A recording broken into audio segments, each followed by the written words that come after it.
Perkenalkan, saya Kurniawati Eskom MPD. Saya salah satu dosen di program studi Sistem dan Teknologi Informasi Fakultas Sains dan Teknologi Universitas UNER.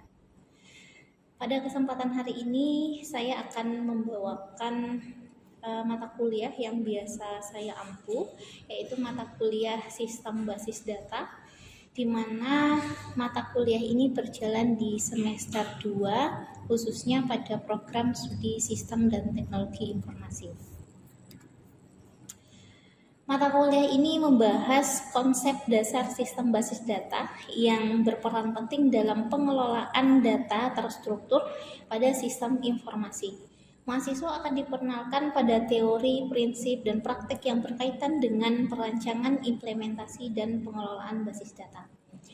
Mahasiswa akan mempelajari konsep sistem basis data, model data, terutama model relasional, perancangan basis data menggunakan Entity Relation Diagram (ERD), normalisasi, penggunaan bahasa query atau SQL, pengelolaan basis data dengan DBMS, serta dasar-dasar keamanan dan integritas data. Dengan demikian, di akhir mata kuliah ini, mahasiswa diharapkan mampu merancang, mengelola, dan mengoptimalkan basis data secara efektif untuk mendukung kebutuhan sistem informasi yang kompleks dan dinamis. Mata kuliah sistem basis data ini juga mendukung capaian pembelajaran lulusan di program studi Sistem dan Teknologi Informasi, yaitu CPL 2, menguasai konsep teoritis bidang pengetahuan sistem dan teknologi informasi secara umum dan konsep teoritis bagian khusus dalam bidang pengetahuan tersebut secara mendalam, serta mampu memformulasikan penyelesaian masalah prosedural. CPL 3 mampu menerapkan pemikiran logis, kritis, sistematis, dan inovatif dalam konteks pengembangan atau implementasi ilmu pengetahuan dan teknologi yang memperhatikan dan menerapkan nilai humaniora yang sesuai dengan bidang keahliannya. CPL 4 mampu menganalisis, merancang, membangun, mengembangkan aplikasi sistem dan teknologi informasi terintegrasi sebagai solusi terhadap masalah dalam proses bisnis organisasi. Di dalam mata kuliah ini, yaitu sistem basis data, terdapat dua capaian pembelajaran mata kuliah. Yang pertama, yaitu CPMK 2, menguasai konsep teoritis bidang pengetahuan sistem basis data secara umum dan konsep teoritis bagian khusus dalam bidang pengetahuan tersebut secara mendalam, serta mampu memformulasikan analisis permasalahan sistem basis data. CPMK 3 mampu menganalisa, merancang atau membangun, mengembangkan permasalahan sistem basis data dengan menerapkan pemikiran logis, kritis, sistematis, dan inovatif di bidang sistem basis data. Untuk mencapai pembelajaran mata kuliah sistem basis data ini, dibuatlah runtutan materi pembelajaran yang dimulai dari beberapa materi, yaitu konsep dasar sistem basis data, model data, desain basis data, normalisasi, bahasa query basis data, konsep keamanan dan integritas data, konsep big data, yang mana nanti akan menghasilkan luaran produk tentang sistem basis data. Sistem pembelajaran mata kuliah sistem basis data ini dilaksanakan melalui tatap muka untuk penyampaian konsep teori, praktikum untuk latihan mendesain basis data, penggunaan SQL dan DBMS secara terstruktur, dan praktik untuk penerapan proyek basis data secara kelompok. Adapun model pembelajaran yang digunakan pada perkuliahan sistem basis data ini yaitu menggunakan case metode dan theme based project dengan pendekatan metode pembelajaran kelas discussion, sehingga setiap pelaksana pembelajaran yang akan saya lakukan akan berfokus kepada mahasiswa. Kemudian mahasiswa akan bisa menyelesaikan studi kasus yang diberikan di dalam pembelajaran, sehingga nanti pada akhirnya perkuliahan diharapkan mahasiswa mampu membuat produk akhir sistem basis data dengan baik. Di mana model case method ini digunakan mulai dari pertemuan pertama sampai dengan pertemuan ke-11 yang berfokus pada memperdalam konseptual materi sistem basis data. Sedangkan pada pertemuan 12 sampai ke pertemuan 15 berfokus pada model team based project, di mana nanti mahasiswa akan melakukan pembuatan produk atau luaran dari mata kuliah sistem basis data. Sistem penilaian pada mata kuliah ini didasarkan pada 6, yaitu ada keaktifan yang terdiri dari kehadiran mahasiswa dan aktivitas diskusi. Kemudian ada tugas, yaitu penugasan kepada mahasiswa baik individu maupun kelompok. Kemudian ada quiz, kemudian ada project design dan implementasi basis data. Kemudian ujian tengah semester, dan yang terakhir adalah ujian akhir semester. Baik, demikian deskripsi singkat terkait mata kuliah sistem basis data di program studi sistem dan teknologi informasi. Mari kita sama-sama simak proses pembelajaran di kelas. Baik, assalamualaikum warahmatullahi wabarakatuh. Waalaikumsalam warahmatullahi wabarakatuh. Selamat pagi semua. Pagi, Bu. Gimana hari ini, sehat? Luar biasa. Alhamdulillah sehat. Oke, karena semuanya terdengar sehat, terdengar semangat, saya percaya teman-teman semua sudah siap untuk menerima pembelajaran pada hari ini. Oke, baik, seperti biasa sebelum kita mulai perkuliahan, marilah kita sama-sama berdoa menurut keyakinan masing-masing. Berdoa, saya persilakan. Amin, terima kasih. Seperti yang sudah saya sampaikan minggu lalu, tentu teman-teman sudah tahu semua ya apa yang akan kita bahas pada pertemuan hari ini, yaitu terkait dengan konsep dasar sistem basis data. Oke, baik, sebelum saya menyampaikan materi, teman-teman mahasiswa tolong untuk melakukan presensi terlebih dahulu di scan barcode.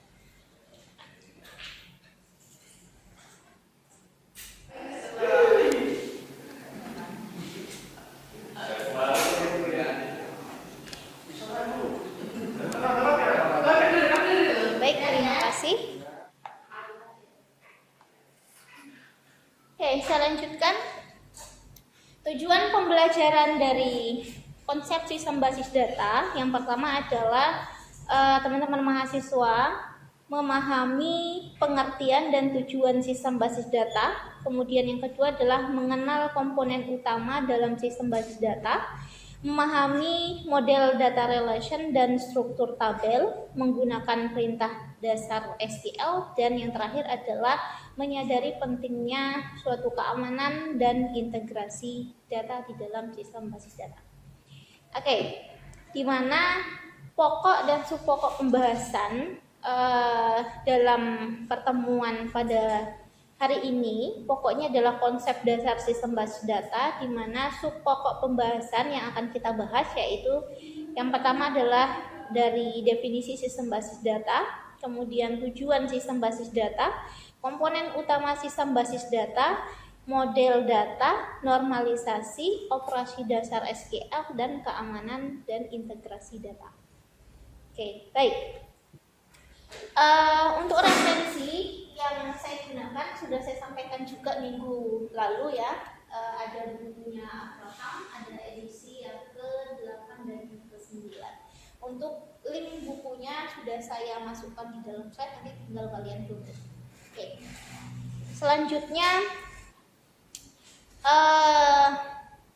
tidak bisa kita pungkiri bahwa era sekarang ini itu kita hidup dalam dunia data. Data, berbagai macam data ya. Ketika kita melakukan aktivitas sedikit saja, itu yang dihasilkan adalah data. Nah, jadi karena kita hidup dalam dunia data, apa kira-kira yang akan kita lakukan dengan data? Gitu ya. Banyak hal yang kita lakukan dengan data yang itu nanti akan menjadi sangat penting bagi kehidupan kita. Kita bisa mengakses data, kemudian bisa menyimpan data, mengenkripsi data, gitu ya. Ya betul. Nah kemudian di berbagai bidang, ada bidang kesehatan, bidang pendidikan, kemudian bidang ekonomi dan yang lainnya, gitu ya. Nah kemudian data itu juga bisa kita akses, gitu ya, kita simpan dengan menggunakan berbagai macam perangkat di dalam. Kaitannya dengan konsep sistem basis data, gitu ya, dari tadi kita berbicara tentang data, maka kita harus tahu dulu terkait dengan definisi dari data itu sendiri, gitu ya, terutama definisi dari sistem basis data. Oke, kita mulai dari definisi data. Kira-kira ada yang tahu apa definisi dari data? Informasi. Oke, informasi. Ada lagi? Ya, silakan. Fakta yang bisa berupa angka, teks, gambar ataupun simbol. Oke, bagus. Kemudian kita beralih ke terkait dengan pemahaman basis data. Ya. Sekumpulan data yang berkomunikasi di dalam sebuah sistem. Apa yang teman-teman pahami terkait dengan DBMS? DBMS itu adalah apa? Database Management. Oke, Database Management System. Apa yang disebut dengan Database Management System? Perangkat lunak yang dirancang untuk mengelola basis data. Oke, baik, terima kasih. Oke, kita bahas satu persatu ya terkait dengan data. Kalau kalian baca terkait dengan pembahasan data di dalam bukunya Abraham, data itu dapat disimpulkan sebagai suatu informasi dari sesuatu itu sendiri. Jadi dikatakan bahwa di dalam bukunya Abraham, data is simply information about something. Jadi ibaratnya suatu informasi ya tentang sesuatu hal.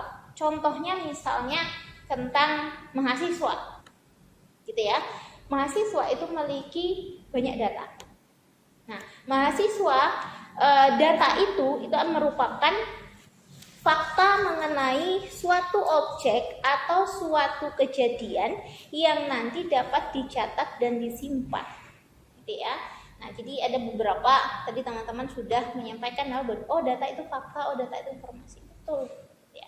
Tapi data informasi, gitu ya, yang dalam bentuk fakta itu bisa dicatat dan disimpan, itu data. Itu yang disampaikan oleh Abraham di bukunya, gitu ya. Nah, kemudian contohnya di situ ada objek. Ya, objek itu kayak seperti yang saya sampaikan tadi, ada mahasiswa, data dosen, data mata kuliah dan sebagainya. Gitu ya. Nah, kemudian di dalam data mahasiswa misalnya terdapat ada NPM, ada nama mahasiswa, alamat, status, kemudian jurusannya apa, prodinya apa dan sebagainya, gitu ya. Nah, kemana dikatakan bahwa database itu sering disimpulkan atau dikatakan sebuah repository. Tadi ya ada wadah ya, pendapat dari kalian, repository dari informasi yang dibutuhkan ya untuk dijalankan atau difungsikan di suatu organisasi. Seperti itu. Jadi pada intinya bahwa basis data itu merupakan suatu kumpulan data yang nanti data-data itu bisa saling berelasi satu dengan yang lain. Gitu. Oke, sampai sini bisa dipahami tentang basis data? Saya? Oke, saya lanjutkan. Kemudian database management system atau disingkat dengan DBMS, ya. Nah, di mana DBMS itu benar tadi disampaikan sama Mas Anggun ya, bahwa DBMS itu merupakan software yang digunakan untuk mengelola sebuah database, gitu ya. Nah, mengelola di situ itu maksudnya bisa menemukan atau mendefinisikan data itu sendiri, kemudian membangun database dan memanipulasi data di situ. Jadi intinya pengelolaan terhadap sebuah database itu disebut dengan DBMS atau database management system. Yang intinya itu merupakan sebuah software untuk mengelola database itu sendiri. Oke, bisa dipahami ya terkait dengan sistem basis data yang mulai dari data tadi, kemudian basis data, kemudian database management system. Oke, bisa dipahami ya? Oke. Baik, saya lanjutkan. Tujuan dari sistem basis data ini hanya saya ambil dari, sekali lagi saya ambil dari referensi bukunya Abraham, dan kalau misalnya kita baca referensi yang lain juga itu banyak tujuan dari sistem basis data. Nah, poinnya di mana tujuan untuk sistem basis data ini adalah menghindari redundansi data. Ada yang paham nggak terkait dengan redundansi? Bahasa redundansi itu apa? Residu, pengulangan. Ada lagi? Double, oke, betul. Menghindari redundansi data, gitu ya. Bisa dipahami redundansi itu data yang berulang, ya, data yang berulang. Jadi kemudian tujuan sistem basis data yang kedua itu adalah menjamin konsistensi dan integritas data.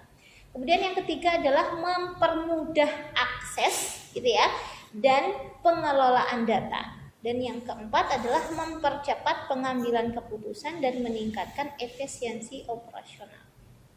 Oke. Kemudian saya lanjutkan terkait dengan komponen utama sistem basis data.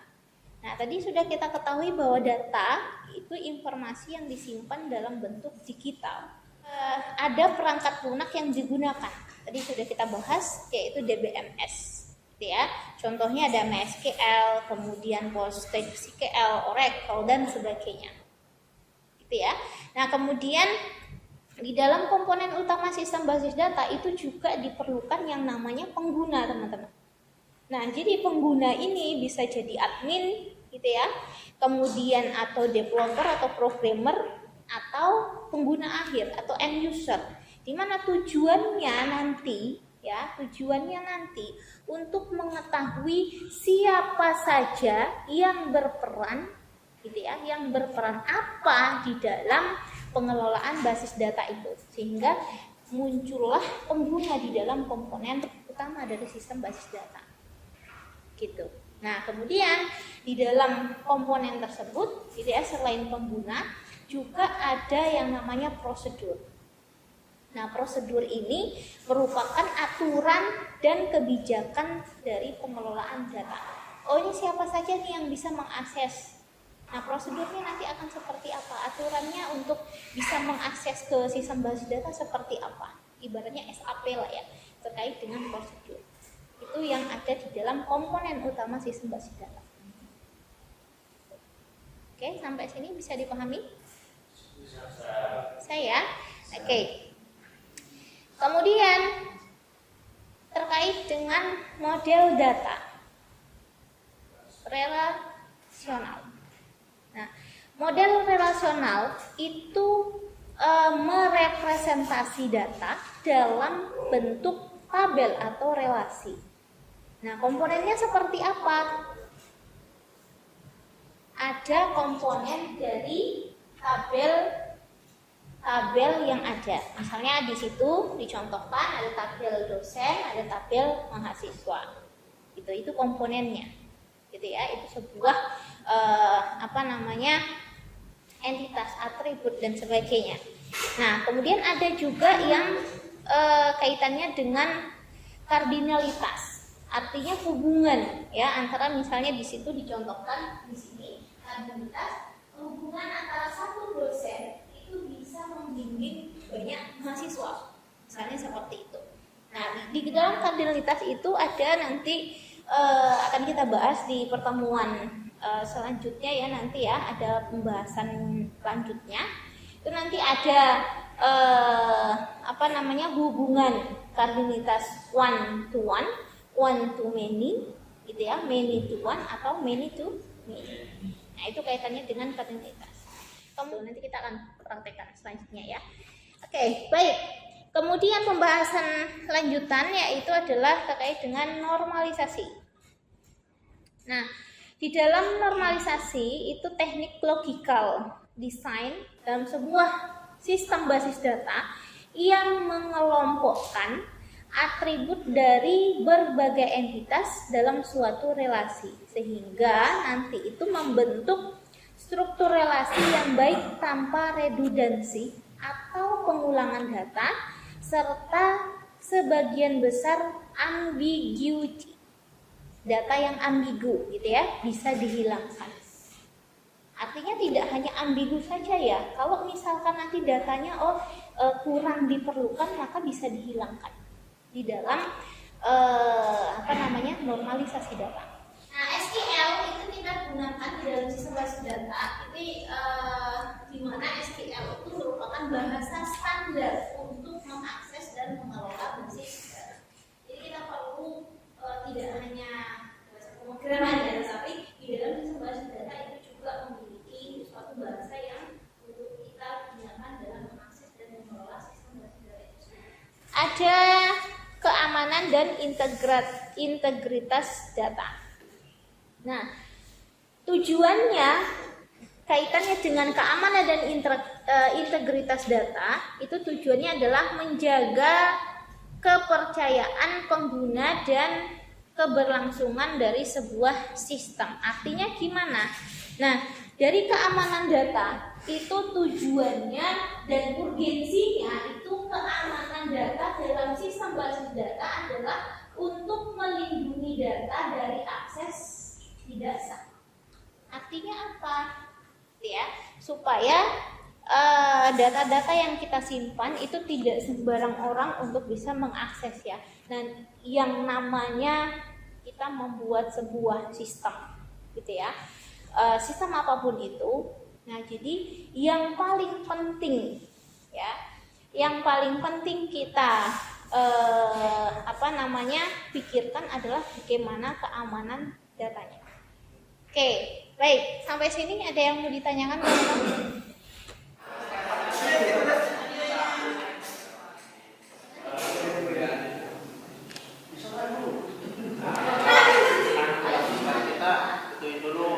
Assalamualaikum warahmatullahi wabarakatuh. Waalaikumsalam warahmatullahi wabarakatuh. Terima kasih kepada Bunia dan teman-teman yang telah memberikan saya kesempatan untuk menjelaskan atau memaparkan hasil diskusi dari kelompok saya mengenai studi kasus data peminjaman buku di ruang kelas. Yang pertama itu apa sih resiko dari pencatatan manual ini? Nah, kelompok saya sendiri menghasilkan resiko dari pencatatan manual. Yang pertama itu ada data yang sering hilang. Kertas bisa saja rusak dan juga hilang tanpa diketahui. Yang kedua yaitu datanya tidak terbaca ataupun tulisannya itu tidak jelas. Yang kedua juga ada data tidak efisien ataupun susah dicari. Yang keempat ada data tidak aman karena memang ditulis di kertas, mungkin data hilang ataupun rusak. Yang ketiga yaitu duplikasi data double. Nah, adapun untuk poin yang kedua yaitu jika dibuat sistem basis data sederhana, tabel apa sih yang dibutuhkan? Nah, tabel yang dibutuhkan itu ada 3 poin. Yang pertama itu tabel mahasiswa ataupun peminjam, dan tabel yang kedua itu tabel buku, dan yang ketiga itu tabel peminjaman. Nah, untuk tabel mahasiswa sendiri itu terdiri dari ID peminjam, nama, kelas ataupun angkatan, dan juga nomor pokok mahasiswa, dan juga kolom mana sih yang bisa dijadikan primary key. Nah, hasil dari diskusi kelompok kita menghasilkan yang pertama itu dari tabel mahasiswa itu sendiri yang menjadi primary key yaitu ID peminjam. Studi kasus tersebut menyimpulkan bahwa pencatatan buku secara manual ataupun di atas kertas itu memiliki banyak resiko seperti hilangnya data ataupun duplikasi dan lain sebagainya. Untuk mengatasi hal tersebut, maka penerapan sistem basis data yang sederhana harus diciptakan supaya apa? Supaya lebih akurat, lebih aman, dan juga lebih efisien. Dengan kita mendesain tabel seperti peminjaman buku dan juga peminjam, dan juga kita menetapkan primary key pada setiap tabel, maka data dapat diatur secara sistematis dan mudah dicari dan terhindar dari kesalahan yang berulang. Jadi itu adalah hasil diskusi dari kelompok saya, kelompok 1. Terima kasih. Assalamualaikum warahmatullahi wabarakatuh. Waalaikumsalam. Oke, baik. Terima kasih teman-teman semua. Tadi sudah maju semua ya terkait dengan bagaimana masing-masing kelompok bisa memberikan solusi terkait dengan studi kasus yang sudah saya berikan. Baik. Oke, dari pengajian studi kasus yang sudah kalian lakukan, kira-kira apa yang bisa kita simpulkan terkait dengan pembahasan kita pada hari ini terkait dengan konsep dasar sistem basis data? Ada yang mau menyimpulkan? Silakan. Ya, kesimpulannya, pencatatan manual berisiko hilang dan tidak akurat. Dengan sistem basis data sederhana, data peminjaman bisa disimpan lebih rapi, aman, dan mudah dikelola. Sekian dari saya, terima kasih. Sampai jumpa di pertemuan selanjutnya. Assalamualaikum warahmatullahi wabarakatuh. Waalaikumsalam warahmatullahi wabarakatuh. Baik, demikian tadi deskripsi singkat dan cuplikan proses pembelajaran yang sudah saya lakukan. Semoga dapat memberikan gambaran kinerja pengajaran yang saya lakukan khususnya pada mata kuliah sistem basis data di program studi sistem dan teknologi informasi Fakultas Saintek Universitas IFET. Apabila ada kekurangan yang saya lakukan, saya mohon maaf. Terima kasih. Demikian yang bisa saya sampaikan. Wassalamualaikum warahmatullahi wabarakatuh.